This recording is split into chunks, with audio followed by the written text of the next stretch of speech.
Hello everyone, कैसे हैं? उम्मीद करता हूं सभी अच्छे होंगे। तो चलिए आज क्लास 10 सब्जेक्ट हिंदी। आज हम लोग पढ़ेंगे 40 महत्वपूर्ण क्वेश्चन के बारे। तो इसमें वीडियो को बिना स्किप किए अंत तक बने रहिए। तो चलिए बिना देर किए हुए आज का सेशन शुरू करते हैं क्वेश्चन नंबर 1 से। क्वेश्चन नंबर 1 पे देखिए, यहाँ पे क्या बोल रहे हैं कि फसल किसका जादू है, बताना है फसल किसका जादू। ऑप्शन दे रखा है कि नदियों के पानी का, ऑप्शन बी है मिट्टी के गुणधर्म का, ऑप्शन सी है सूरज के किरणों का, या फिर ऑप्शन डी। यहाँ पे देखिए ऑप्शन डी हवाओं की थिरकन के। लिए सही आंसर क्या होगा इस क्वेश्चन का? तो इस क्वेश्चन का सही आंसर होगा जो फसल जादू है किसका है, वो नदियों के पानी का। सही आंसर क्या होगा? नदियों के पानी का। नेक्स्ट क्वेश्चन, क्वेश्चन नंबर 2, फसल किसका रूपांतरण है, बताना आपको किसान के हाथों का है। ऑप्शन बी है नदी के जल का, ऑप्शन सी है मिट्टी के गुणधर्म का, या फिर ऑप्शन सी है सूर्य की किरणों का। तो सही आंसर क्या होना चाहिए इस क्वेश्चन का? तो फसल रूपांतरण है सूर्य की किरणों का। सही आंसर क्या होगा? Option number D.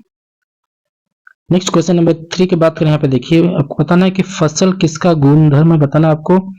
Option A है मिट्टी का, ऑप्शन बी है जल का, ऑप्शन सी है हवा का, ऑप्शन डी है हाथों का। तो सही आंसर होगा ऑप्शन नंबर ए, जो फसल किसका गुणधर्म है ये है मिट्टी का। नेक्स्ट क्वेश्चन नंबर 4, क्वेश्चन 4 बोले कि सिमटा व संकोच हवा के थिरकन का काव्य प्रकृति में अलंकार। इसमें बताना कि इनमें से कौन सा अलंकार है। इसमें है ऑप्शन है कि अनुप्रास, ऑप्शन बी रूपक अलंकार, ऑप्शन सी है उपमा अलंकार, ऑप्शन डी है कि यमक अलंकार। सही आंसर क्या होगा क्वेश्चन का? तो इसका सही आंसर होगा ऑप्शन नंबर ए, अनुप्रास अलंकार। नेक्स्ट क्वेश्चन नंबर 5, नेताजी की मूर्ति पर चश्मा लगाने का कार्य कौन करता था, या फिर आपको बताना है कि जो नेताजी की मूर्ति पर चश्मा कौन बदलता है। तो इसका सही आंसर क्या होना चाहिए बताइए। तो ऑप्शन दे रखा है, ऑप्शन में देखिए हवलदार साहब है, ऑप्शन नंबर बी अध्यापक, ऑप्शन सी है पान वाला, ऑप्शन डी है कैप्टन। तो नेताजी का जो चश्मा है, चश्मा बदलने का काम कौन करता था? ये करता था कैप्टन। कौन करता था? वो कैप्टन, यानी ऑप्शन नंबर डी इस क्वेश्चन का सही आंसर होगा। क्वेश्चन नंबर 6, बताना है कि जो लेखिका मनु भंडारी है, इसको बचपन किस शहर में बिता था, बताना है आपको। ऑप्शन है कि कानपुर में, ऑप्शन बी है अजमेर, ऑप्शन सी है जयपुर, ऑप्शन डी है जैसलमेर। सही आंसर बताना है क्या होगा। इस क्वेश्चन का सही आंसर होगा ऑप्शन नंबर बी, अजमेर में। जो मनु भंडारी उसका बचपन का शहर अजमेर में क्या वो बीता था। Next question number 7, question number 7 बताने कि बाल गोविंद भगत का कद कैसा था, बताना है कि छोटा था, लंबा, मंझला, या फिर बहुत ठिगना। तो सही आंसर होगा ऑप्शन नंबर सी, मंझला कद का आदमी था। वो जो बाल गोविंद भगत है कैसा, वो मंझला कद का आदमी था। नेक्स्ट क्वेश्चन नंबर 8, बताने कि गोपियों ने किससे भाग्यवान कहकर संबोधित किया है, बताना आपको। कृष्ण को, कवि को, उद्धव को, या फिर ग्वालों को। सही आंसर क्या होगा बताइए। तो इस क्वेश्चन का सही आंसर होगा ऑप्शन नंबर सी, उद्धव को, यानी जो गोपियों ने उद्धव को भाग्यवान कहकर संबोधित किया है।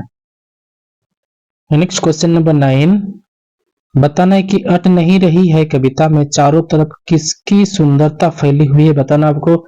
ऑप्शन ए फागुन का, ऑप्शन बी है कार्तिक, ऑप्शन सी है माघ का, या फिर ऑप्शन डी है बैसाख। तो सही आंसर बताना है क्या होगा। इस क्वेश्चन का सही आंसर होगा option number A Magh, sorry option number A Phagun. Question number 10, question number 10 है कि भोलानाथ के सिर में क्या थे। ऑप्शन ए है तेज दर्द, ऑप्शन बी है छोटे छोटे बाल, ऑप्शन सी है लंबी लंबी जटाएं, ऑप्शन डी है घुंघराले बाल। तो सही आंसर बताइए क्या होगा। इस क्वेश्चन का सही आंसर होगा लंबी लंबी जटाएं। क्या था उसके पास? लंबी लंबी जटाएं। नेक्स्ट क्वेश्चन नंबर 11 की बात करें, यहाँ पे देखिए प्रकृति जल संचय की व्यवस्था किस प्रकार करती है। सर्दियों में पर्वतों पर बर्फ पड़ती है, ऑप्शन बी है गर्मियों में वो बर्फ पिघलती है, ऑप्शन सी है पहाड़ों से निकलने वाली नदियां लोगों को प्यास बुझाती है, ऑप्शन डी है इनमें से सभी। तो सही आंसर करिए क्या होगा। तो ऑप्शन नंबर डी इस क्वेश्चन का सही आंसर होगा। नेक्स्ट क्वेश्चन नंबर 12 की बात करें, यहाँ पे देखिए लेखक ने हिरोशिमा पर कविता कहाँ बैठकर लिखी। तो ऑप्शन है कुर्सी पर, ऑप्शन बी है रेलगाड़ी पर, ऑप्शन सी है मेज पर, ऑप्शन डी है जमीन पर। तो इस क्वेश्चन का सही आंसर होगा ऑप्शन नंबर बी, रेलगाड़ी पर। कहां पर होगा? रेलगाड़ी पर। नेक्स्ट क्वेश्चन नंबर 13, गोपियों की दशा किस पक्षी की तरह हो गई है। ऑप्शन ए है कि कोयल की तरह, ऑप्शन बी है कबूतर की तरह, ऑप्शन सी है तोता की तरह, ऑप्शन डी है हारिल की तरह। तो इस क्वेश्चन का सही आंसर होगा ऑप्शन नंबर डी, हारिल की तरह। क्या सही आंसर होगा? ऑप्शन नंबर डी, हारिल की तरह। Next question number 14, question number 14 है कि गोपियों को उद्धव द्वारा दिया गया योग का ज्ञान किसके समान लगता है? ऑप्शन है कि अमृत का समान, ऑप्शन बी है कड़वी ककड़ी के समान, ऑप्शन सी है मोक्ष से समान। बताइए सही आंसर क्या होगा इस क्वेश्चन का? इस क्वेश्चन का सही आंसर होगा ऑप्शन नंबर बी कड़वी ककड़ी के समान। नेक्स्ट क्वेश्चन नंबर 15, गोपियों जागते सोते सपने में दिन रात किसका नाम जपती रहती है? तो ऑप्शन है कि सूरदास का, ऑप्शन बी है उद्धव का, ऑप्शन सी है कृष्ण का, ऑप्शन डी है कवि का। इस क्वेश्चन का सही आंसर होगा ऑप्शन नंबर सी कृष्ण का। क्वेश्चन नंबर 16, क्वेश्चन 16 बताना है कि यहाँ नंद नंदन किससे कहा गया है? बताना है आपको। ऑप्शन है कि उद्धव को, ऑप्शन बी है सुदामा को, ऑप्शन सी है अक्रूर को, ऑप्शन डी है कृष्ण को। तो इस क्वेश्चन का सही आंसर होगा ऑप्शन नंबर डी कृष्ण को। कृष्ण को नंद नंदन कहा गया है। Next question number 17, question number 17 बताना है कि जो सुभाष चंद्र बोस की प्रतिमा किस वस्तु की बनी थी, या फिर आपको बताना है कि जो नेताजी का चश्मा पाठ में नेताजी की जो प्रतिमा है किस की बनी थी। ऑप्शन है कि लोहे की, ऑप्शन बी है मिट्टी की, ऑप्शन सी है संगमरमर की, या फिर ऑप्शन डी है कांसे की। तो इस क्वेश्चन का सही आंसर होगा ऑप्शन नंबर सी संगमरमर की। नेक्स्ट क्वेश्चन नंबर 18, जैनेन्द्र की कौन सा उपन्यास लेखिका को पसंद आया? तो ऑप्शन ए है कि त्यागपत्र, ऑप्शन बी है भाभी, ऑप्शन सी है सुनीता, ऑप्शन डी है परख। तो इस क्वेश्चन का सही आंसर होगा ऑप्शन नंबर सी सुनीता। अगला क्वेश्चन को बढ़िया, यहाँ पे क्वेश्चन नंबर 19, क्वेश्चन नंबर यहाँ पे 19 बताना है कि जो बाल गोविंद भगत किसको साहब मानते थे? सही आंसर क्या होना चाहिए बताइए। इस क्वेश्चन का सही answer option number A Kabirdas क्या मानते थे? साहब मानते थे। Next question number 20, question number 20 बताना है कि जो गंगटोक नगर किस राज्य की राजधानी है? बताना कि ऑप्शन है कि असम की, ऑप्शन बी है सिक्किम की, ऑप्शन सी बंगाल, या फिर ऑप्शन डी है अरुणाचल प्रदेश की। तो इस क्वेश्चन का सही आंसर होगा ऑप्शन नंबर बी सिक्किम। अगले क्वेश्चन में बढ़िया पे क्वेश्चन नंबर 21, मैया कौन सा तेल भोलानाथ के सिर में डालती थी? तो ऑप्शन ए है कि सरसों का तेल, ऑप्शन बी चमेली का तेल, ऑप्शन सी है बादाम का तेल, या फिर ऑप्शन डी है नारियल का तेल। तो सही आंसर होगा ऑप्शन नंबर ए सरसों का तेल, जो मैया भोलानाथ के सिर में सरसों का तेल डाल देती थी। क्वेश्चन नंबर 22, बताने की गोपियां किसकी अन्य भक्त थी? ऑप्शन है कि राधा की, option B Krishna, option C Uddhav, या फिर ऑप्शन डी सूरदास। इस क्वेश्चन का सही आंसर होगा option number B Krishna. Question number 23, बताना है कि जो पुरइनी पात का क्या अर्थ है? ऑप्शन है कि पीपल का पत्ता, ऑप्शन बी है केले का पत्ता, ऑप्शन सी है कमल का पत्ता, या फिर ऑप्शन डी है कदम का पत्ता। तो सही आंसर होगा ऑप्शन नंबर सी कमल का पत्ता। 24, बताना है कि जो गोपियों ने उद्धव के व्यवहार की तुलना किससे की है? ऑप्शन देखिए, ऑप्शन ए यहाँ पे दे रखा है, देखिए गुड़ खाई हुई चिट्टियों से की है, ऑप्शन बी दीपक और बादशाह से, ऑप्शन सी कमल के पत्ते और तिल के मटके से की है, या फिर ऑप्शन डी है फूल और भौरे से की है। सही आंसर होगा ऑप्शन नंबर सी कमल के पत्ते और तिल के मटके से की है।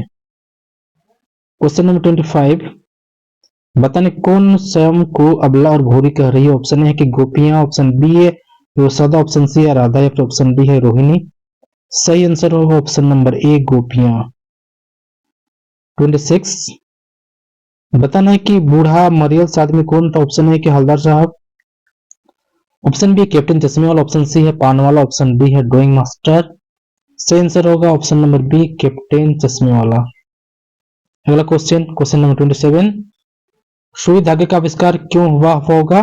बताना है कि जो सुई धागे का आविष्कार क्यों हुआ होगा? तो ऑप्शन है कि कपड़े सीने के लिए, ऑप्शन बी है शरीर ढकने एवं सर्दी से बचने के लिए, ऑप्शन सी है पेट की आग शांत करने के लिए, या फिर ऑप्शन डी है घर बनाने के लिए।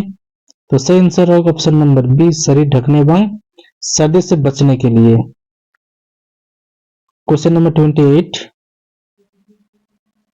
क्वेश्चन नंबर 28 यहाँ पे देखिए क्या बोल रहा है कि बाल गोविंद भगत की संगीत साधना का चरम उत्कर्ष किस दिन देखा गया है?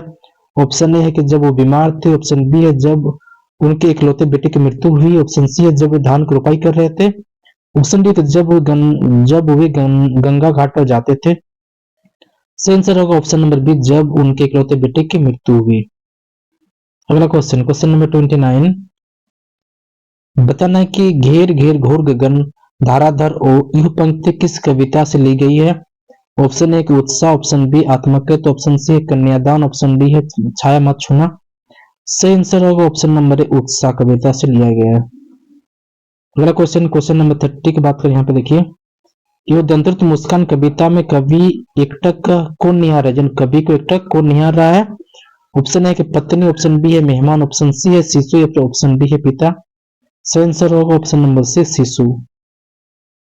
अगला क्वेश्चन नंबर 31, भोलानाथ और उसके साथी निम्न में से कौन सा खेल नहीं खेलते थे, बोल रहे कौन सा खेल इसमें से नहीं खेलते थे। तो मिठाई की दुकान सजाना करते थे ये काम, खेती करना भी करते थे, बारात का जुलूस भी निकालना काम करते थे, लेकिन ऑप्शन नंबर डी क्रिकेट खेलना ये काम उन लोग नहीं करते थे। क्वेश्चन नंबर 32, बताना कि जो लायुंग की सुबह कैसी थी।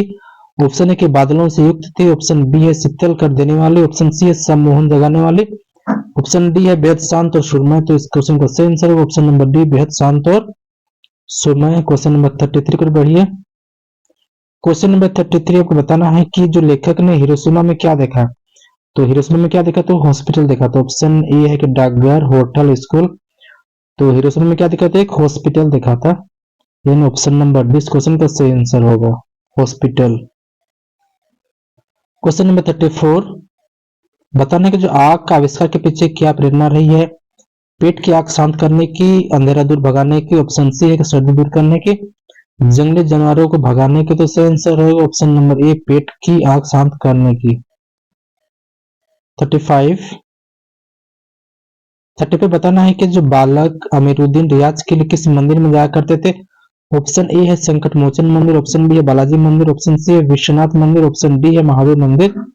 सही आंसर होगा ऑप्शन नंबर बी बालाजी मंदिर। जो रियाज के लिए, जो अमीरुद्दीन है रियाज के लिए बालाजी के मंदिर जाया करते थे। अगला क्वेश्चन नंबर 36, लखनऊ स्टेशन पर कौन खीरे का इस्तेमाल का तरीका जानते हैं। तो ऑप्शन है कि नवाब साहब, ऑप्शन बी है खीरा बेचने वाले, ऑप्शन सी लेखक, ऑप्शन डी इनमें से कोई नहीं। सही आंसर है ऑप्शन नंबर बी खीरा बेचने वाले। अगला क्वेश्चन नंबर 37, बताने कि विकल विकल उन्मन थे, उन्मन पंक्ति किस कविता की है। ऑप्शन है कि उत्साह कविता से लिया गया है, ऑप्शन बी है फसल कविता से, ऑप्शन सी है पद कविता से, फिर ऑप्शन डी है इनमें से अठनेरी कविता से। सही आंसर होगा ऑप्शन नंबर ए उत्साह कविता से। अगला क्वेश्चन नंबर 38, बताने के नागार्जुन ने फसल के लिए किन आवश्यक तत्वों की चर्चा की है। नदियों के पानी का, मिट्टी के गुणधर्म और सूर्य की किरणों की। अगला ऑप्शन यहाँ पे देखिए, अगला ऑप्शन है किसानों की मेहनत। तो इस क्वेश्चन का सही आंसर ऑप्शन नंबर डी इनमें से सभी। क्वेश्चन नंबर 39, बताने कि कभी कभी बच्चे किसका जुलूस निकालते थे। ऑप्शन है कि नारेबाजी का, ऑप्शन बी है बारात का, ऑप्शन सी है संगीत का, या फिर ऑप्शन डी खेल का। जो बच्चे लोग कभी कभी किसका जुलूस निकालते थे। तो बच्चे लोग कभी कभी जुलूस निकालते थे बारात। किसका जुलूस निकालते थे, वो कभी कभी बच्चे लोग बारात का जुलूस निकालते थे। अगला क्वेश्चन की बढ़ी, क्वेश्चन नंबर 40, सना सना हाथ जोड़ी पार्ट 1 है, बताना आपको जो ये सना सना हाथ जोड़ी पार्ट 1 क्या है, बताने का संस्मरण है। ऑप्शन बी रेखाचित्र, ऑप्शन सी है यात्रा वृत्तांत, या फिर ऑप्शन डी है इनमें से सॉरी कहानी है। तो बताना सही आंसर क्या होगा। इस क्वेश्चन का सही आंसर होगा ऑप्शन नंबर सी यात्रा वृत्तांत। अगला क्वेश्चन नंबर 41 और आज के सेशन के लास्ट क्वेश्चन है। क्वेश्चन नंबर 41, बताना है कि लेखक अपने आप को किसका उपभोक्ता समझ बैठेगा। ऑप्शन है कि समाज का, ऑप्शन बी है विस्फोट का, ऑप्शन सी है व्यवस्था का, या फिर ऑप्शन डी है अनुभूति का। सही आंसर क्या होगा बताइए। सही आंसर होगा ऑप्शन नंबर बी विस्फोट का। चलिए उम्मीद करता हूँ आज का सेशन आपको पसंद आएगा, और पसंद आया तो अपने श्रद्धा से चैनल को सब्सक्राइब, लाइक, कमेंट और शेयर कर सकते हैं। वीडियो के अंत तक बने रहने के लिए आपको बहुत बहुत धन्यवाद। आपका दिन शुभ हो। जय हिंद, जय भारत।